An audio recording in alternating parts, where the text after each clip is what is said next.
السلام عليكم.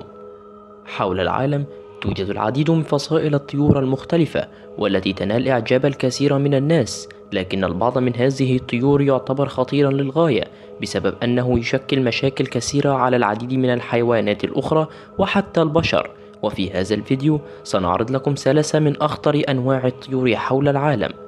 تابعوا معنا.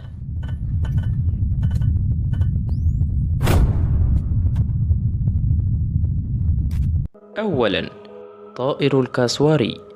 هذا الطائر الكبير في الحجم يعتبر واحدا من الطيور التي لا تستطيع الطيران، ويقال أنه من أخطر أنواع الطيور حول العالم، كما أن وزنه من الممكن أن يصل إلى 70 كيلو جرام وطوله إلى 2 متر بالكامل.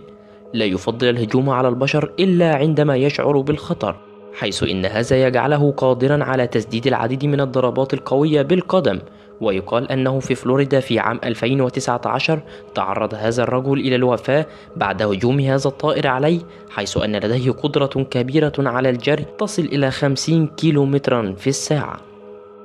ثانيا، صقر الشاهين.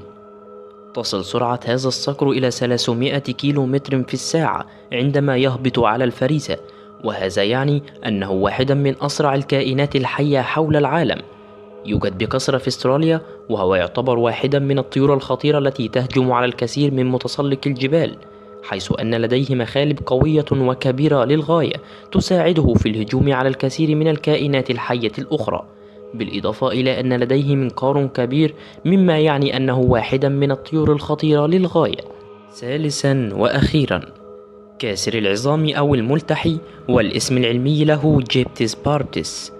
من المفترض أن العش الخاص بهذا النسر يوجد أعلى المنحدرات الجبلية. يقال أن لديه منقار قوي جدا يساعد على كسر العظام وهضمها، كما أنه يعمل على إلقاء العظام من على ارتفاعات عالية على الصخور حتى تسقط عليها وتتعرض إلى التحطم، ويستطيع تناول ما يوجد بداخلها.